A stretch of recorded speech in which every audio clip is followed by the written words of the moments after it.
Vamos a hacer presentando a nuestro invitado. Él es Rodrigo Gil, politólogo, investigador del Instituto de Estudios Peruanos. Con él vamos a comenzar en torno, pues, a toda esta problemática social. Nosotros decíamos, tenemos un ejecutivo, un gobierno que no reacciona, que es indiferente muchas veces a los problemas. Por ejemplo, la criminalidad. ¿Qué se está haciendo para luchar contra el crimen organizado? ¿Solamente dando decretos de declaratorias de emergencia? Yo siempre digo, esto es la declaratoria de emergencia, un simple papel que no nos sirve para nada. ¿Cuántos meses tiene La Libertad? ¿Cuántos meses tiene Trujillo con esta declaratoria de emergencia? Y continúan las extorsiones, continúan los sicariatos, continúan, ¿no? Ayer lo vimos, un restaurante muy conocido en Trujillo, 3 veces han atentado contra el local. Hace unos días han liberado a un jovencito de 21 años que había sido secuestrado y lo liberan habiéndoles cercenado 4 dedos. ¿Cuántas viviendas han sido dinamitadas en esta semana? 4 viviendas, pero han sido mucho más las afectadas. ¿Qué está haciendo el gobierno entonces? ¿Qué está haciendo el Congreso? Bueno, desde el Congreso más legislan en favor de las mafias que en favor de la ciudadanía. Pero en fin, vamos a conversar de este tema. Rodrigo Gil se encuentra con nosotros para dialogar de esto. Muy buenas noches, bienvenido. Muchas gracias por la invitación. Muchísimas gracias. ¿Soy muy exagerado con la introducción que hice o no? No, para nada. Creo que la democracia peruana, si es que aún la podemos llamar así, ha tocado un punto muy bajo en su historia republicana. Hemos tenido varios años de enfrentamientos, de beligerancia, de conflicto entre poderes del Estado que ha derivado de una crisis política fuerte en el país. Hoy ese conflicto terminó decantando, parece, hacia, como bien mencionas, hacia un Congreso, ¿no es cierto?, que va hiperconcentrando poder político y esto genera pues una serie de problemas para la gobernabilidad democrática y para el desarrollo sostenible del país. Creo que hay un tema a atacar desde los medios de comunicación, desde diferentes espacios, que tiene que ver con este deterioro institucional, este agravamiento de la crisis en el país, que ha ido cobrando nuevos rostros en los últimos meses y años. Lo que preocupa acá es que antes, hace algunas décadas atrás, nuestra democracia era amenazada por elementos externos, el terrorismo, el narcotráfico, ¿no? Entonces, como que nos hacían tambalear la democracia. Pero eran elementos externos a los cuales teníamos nosotros que luchar y enfrentar.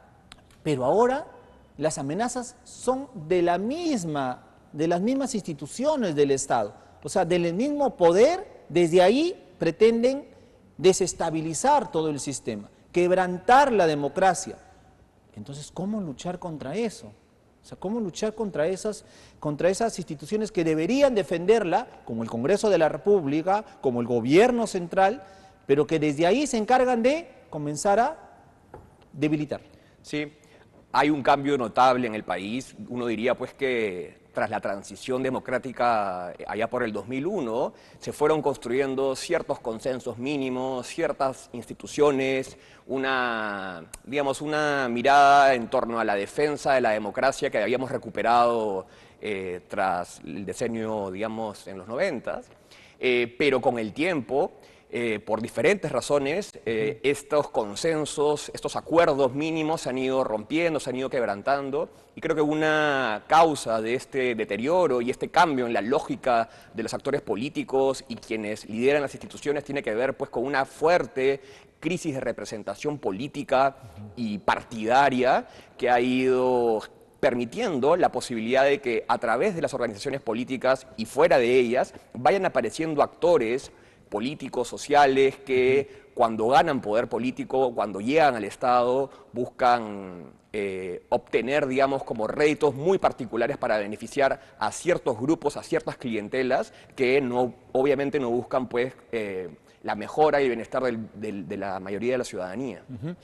Vamos a analizar el gobierno de Dina Boluarte. Sabemos cómo ingresó Dina Boluarte por una sucesión constitucional. A ella le correspondía gobernar el país.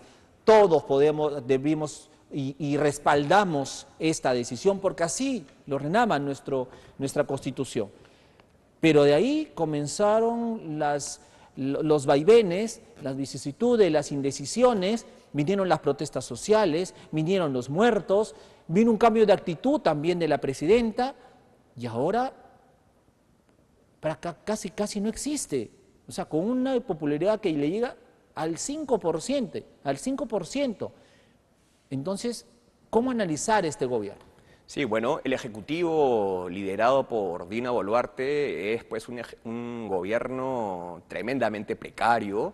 Creo que en general desde el inicio de la gestión no hubo una clara línea de prioridades políticas sobre las cuales avanzar. Ha sido un gobierno que ha ido sobreviviendo y buscando obtener aire por donde pueda para poder mantenerse en el poder, pese a, como bien menciona usted, a que había prometido pues una transición, digamos, electoral en su momento. Esto generó, obviamente, el repudio de un sector mayoritario de la población, que luego vino a ser reprimido, ¿no es cierto?, por las fuerzas policiales y militares en su momento. Entonces, creo que desde entonces lo que ha hecho el gobierno es básicamente sobrevivir como pueda, sin una clara línea ni orientaciones políticas y de gestión pública, que creo que es muy relevante. No vemos un proyecto, un objetivo, una meta clara de este gobierno, que además, dicho sea de paso, desoye a la población que la ve como un gobierno pues represivo, muy débil e incluso ilegítimo. Y esa combinación de factores, es decir, por un lado, que no hay una orientación clara, digamos, del Poder Ejecutivo y las políticas que puede diseñar, y de otro lado, esta distancia y desconexión cada vez más pronunciada con la población y con la ciudadanía, genera que sea un combo muy explosivo para nuestra democracia y hace pues que la presidenta tenga una cifra en términos de la aceptación ciudadana. Increíble,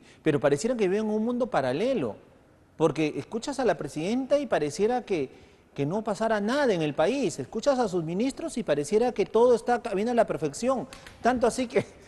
Ya esto es un poco jocoso lo que digo, tanto así que sale la presidenta y comienza a saludar a todo el mundo como si todo el mundo la... Dios mío, o sea, Sí. reitero, o sea, están fuera de foco totalmente. Sí, yo creo que este gobierno y el gobierno encarnado por esta presidenta, creo que si algo la puede caracterizar, un término es el cinismo, ¿no? Y ese cinismo genera a su vez, pues, mucho rechazo, ¿no? Y esta desafección con la democracia, esta desafección con las instituciones que creo, y eso es lo preocupante, a la larga nos va a pasar factura. Correcto. Entonces tenemos un gobierno muy débil, muy desconectado, ¿no? Y cínico, tal cual. Pero vamos ahora al Congreso. Tenemos un Congreso que se irroga mucho poder, mucho poder. Y creo que dos ejemplos ahí, escuchar al señor Montalvo decir que son los congresistas del Bicentenario, que ni ellos se lo creyeron porque nadie lo aplaudió, solo él. Y tenemos otro congresista, Esdras Medinas, que dice que ellos son los ungidos de Dios y son los reyes por ser congresistas y ser autoridades. O sea, eso, lo que ellos han dicho, es lo que realmente piensa la mayoría de estos parlamentarios. Así nos ven y así se la creen ellos. Correcto. Y yo añadiría una caricatura más a esa imagen del Congreso, que ellos mismos se hacen llamar el primer poder del Estado, ¿no? Y ese protagonismo que han ido adquiriendo por la debilidad del gobierno, porque es un gobierno pues, que no le puede hacer frente a las iniciativas y proyectos que tiene el Congreso, porque nuevamente sobrevive gracias al Congreso que lo mantiene, ha hecho pues que terminen empoderándose muchos de estos congresistas y bancadas y son pues al final terminan proyectando ese protagonismo y esa iniciativa, digamos, sobre el Ejecutivo en aprobar al caballazo muchas veces proyectos que, insisto, solo buscan favorecer a ciertos grupos sociales, muchas veces grupos ilegales, muchas veces grupos y sectores vinculados al crimen organizado, y eso es pues muy grave. Ahora, las bancadas que la sostienen, ¿no? Para muchos, Fuerza Popular, Alianza para el Progreso, y las otras que son más pequeñas, pero que también tienen su cuota de poder ahí, arrancan ese poder que les deja Dina Boluarte. ¿Es así? Sí, en parte este debilitamiento de la democracia se traduce pues también en una hiperfragmentación a nivel del Congreso y paradójicamente es esa multiplicación y fragmentación de intereses que se ven reflejados en el Parlamento lo que permite establecer alianzas, acuerdos muy precarios, muy débiles, pero que a la larga terminan redituando en favorecimientos a ciertos sectores, ¿no? Entonces, sí, creo que esta crisis de representación de la que hablaba al inicio, que se vincula a micropoderes en el Ejecutivo, en el Congreso, perdón, a través de bancadas como la que usted menciona y que además responden a los liderazgos que están fuera de las bancadas, genera esta situación, digamos, desbalanceada entre ese Congreso, ¿no?, microfragmentado, pero al mismo tiempo aliado para ciertos objetivos, frente a un Ejecutivo que no puede hacerle frente y que no quiere hacerle frente, además. Ahora, este interés, ¿no?, político, personal, empresarial, económico, como quiera llamamos, se refleja cuando tienes dentro de este Congreso y en la mesa directiva partidos de izquierda, partidos de derecha y partidos de centro, todos comiendo sobre una mesa. O sea, ahí ya no hay ideologías. Ahí luego a Valdemar Cerrón comiendo con el fujimorismo y comiendo con Alianza para el Progreso. Yo digo aquí, es como haber puesto allí en una escena a perro, pericoto y gato, todos ahí. Entonces eso refleja pues este contubernio que existe, ¿no? Totalmente. Digamos, hablaba al inicio de estos consensos que mal que bien se habían logrado construir hace ya varias décadas en torno a la defensa de la democracia y las instituciones, a buscar pues un desarrollo sostenible para el país, ¿no? Habían ciertas líneas que podían mal que bien, digamos, dirigir la acción tanto del Ejecutivo como del Congreso. Estos consensos, desde hace ya algún tiempo, fueron eliminándose, fueron saliendo, digamos, del juego político y ahora tenemos sin programas y sin ideologías a partidos que defienden prácticamente lo que aparece en sus narices en el día a día. No hay grandes líneas de acción, no hay grandes ideas sobre el país, lo que hace pues que la dinámica política se restrinja casi a la cotidianidad. En un país democrático hay la separación de poderes, hay lo que le llamamos el equilibrio de poderes, ¿no? Si el Congreso abusa, tiene al frente a un Ejecutivo que le hace freno. Si el Ejecutivo abusa, tiene al frente un Congreso que le corrige. Pero acá no existe eso. Entonces, la pregunta es, ¿quién gobierna y de qué manera lo están haciendo? Sí, bueno, pareciera que hoy quien gobierna es, pues, efectivamente el Congreso, ¿no? Uno pensaba, cuando mira la región en América Latina, en estos líderes caudillistas, autoritarios, presidentes, pues, con un talante antidemocrático, que estaban obviamente vinculados a lo que ocurría en el Poder Ejecutivo. Lo hemos visto en la mayoría de países, el poder se suele concentrar o se solía concentrar en los ejecutivos. En el Perú tenemos un caso a contracorriente de lo que diría, digamos, esta dinámica, porque es el Congreso el que termina hiperconcentrando el poder, termina mandando sobre la agenda pública, termina sometiendo al Poder Ejecutivo. Y en esa línea pues pueden aplicar una serie de medidas y cambios en las instituciones. Uno mira lo que ha ocurrido con las diversas modificaciones a la Constitución del 93, digamos, y es brutal, es casi como que hubiese pasado una asamblea constituyente desde el mismo Congreso. Exactamente, o sea, se oponían a la asamblea constituyente, se oponían a una nueva constitución, al final han terminado cambiando casi toda, ¿no? Más de la mitad de los artículos han sido cambiados a su conveniencia. Correcto. A su conveniencia. Y ahora hay un proyecto de ley que justamente el presidente del Poder Judicial se ha pronunciado, que él llama obviamente como lo es anticonstitucional, porque ahora los congresistas quieren crear una comisión que fiscalice a jueces y fiscales. O sea, qué barbaridad, o sea, ¿dónde queda la independencia de poder? O sea, estos señores no creen en la democracia. Correcto. O sea, ya no creen en la democracia. O sea, podemos decir, Rodrigo, que nuestra democracia está en riesgo o ya lo lograron quebrar, ¿crees tú? Sí, yo creo que nuestra democracia ha sufrido un proceso de debilitamiento continuo y sostenido que se ha visto agravado con la llegada de este Congreso y con la dinámica que se ha instalado en el Congreso actual. Efectivamente, la separación de poderes, el equilibrio de poderes, la independencia de los poderes hoy está en entredicho. Dentro de todo hay algunas instancias en el Estado que pelean por mantener ciertos niveles mínimos, ¿no es cierto?, vinculados a la defensa de la democracia, y creo que por ahí es por donde hay que avanzar, ¿no?, buscando esos resquicios que aún están presentes en el Estado, el Ministerio Público, el Poder Judicial, los organismos electorales, dentro de todo hay algunos escenarios donde la democracia puede defenderse todavía. Todavía nos queda eso.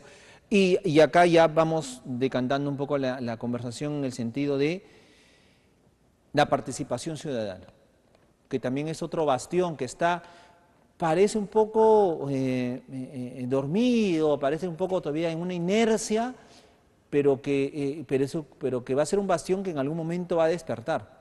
Sí, ciertamente hoy vemos un alto grado de fragmentación política y sobre todo social que impide, ¿no es cierto?, encontrar o construir puentes, digamos, de articulación entre la ciudadanía y los grupos sociales, digamos, que aspiran a defender la democracia. En este gobierno, o en particular en este gobierno, sobre todo creo por la represión que ha sufrido, esto ha generado que haya como un retraimiento, ¿no es cierto?, de la ciudadanía, pero hemos visto en el Perú en diversas ocasiones que en momentos álgidos, críticos, esenciales, digamos, para la democracia, la ciudadanía ha respondido. Entonces yo no creo que, si bien hay un aletargamiento, ¿no es cierto?, de los grupos sociales en torno a la defensa de la democracia, yo sí espero que se puedan pronunciar con mayor firmeza, mirando además que en poco tiempo arranca la campaña electoral y habrá que tomar partido por la defensa de nuestro sistema democrático, de lo que nos queda. Pero toda esta crisis institucional, la cual vivimos, ya nos está pasando la factura. ¿En qué sentido? Por ejemplo, la lucha contra la criminalidad organizada. ¿Cómo se puede dar una política de Estado, como lo vemos todo y tú los acabas de decir, cuando no existe una visión, no existe un lineamiento claro en ese sentido? Entonces, ¿cómo hacer eso? Y finalmente la ciudadanía se siente que está siendo avasallada, arrinconada, producto de la delincuencia. Sí. Esas son las consecuencias de un mal gobierno en todas las instancias que finalmente termina aplastándonos nosotros, fortaleciendo todas estas acciones delictivas, criminales. Correcto, volvemos al... Acá me dirijo al ciudadano. ¿Volvería a confiar en César Acuña? Ahora está prometiendo y diciendo que quiere instalar una comisaría, una base de la DINOES con 150 efectivos. ¿De dónde lo va a sacar? Cuando tenemos un déficit de policías a nivel nacional. Es una mentira más del señor César Acuña, pero igual que Dina Boluarte, porque parece que hablan igual, promesas como cancha, 5 horas de mensaje presidencial, ¿qué tenemos? Conferencia de prensa como cancha, el señor César Acuña, ofrecimientos como cancha, fotitos, ¿y qué tenemos? Y aquí termino, Rodrigo, contigo en el sentido de, creo que hay que empoderar al ciudadano. Creo que la ciudadanía tiene que también ser partícipe de todo eso y comenzar a fiscalizar a sus autoridades. O sea, llega un momento en que tienes que decir, basta ya. O sea, ya no es cuestión de plata, dinero existe, dinero tiene. Es cuestión de gestión, de capacidad. Pero lamentablemente algunas autoridades no la tienen. Qué pena. Pero la ciudadanía, reitero, tiene que comprarse ese pleito, empoderar al ciudadano. Sin duda. Bueno, veremos en todo caso qué ocurre. En los próximos meses, ya terminamos agosto, se vienen los 3 últimos meses y veremos qué ocurre, ¿no? A fin de mes ya se discute el presupuesto, así que, bueno, a finales de año se discute el presupuesto y ese prácticamente no se cuenta. Rodrigo, te agradezco muchísimo, veremos qué pasa, pero la situación, tal como está, la vemos muy difícil.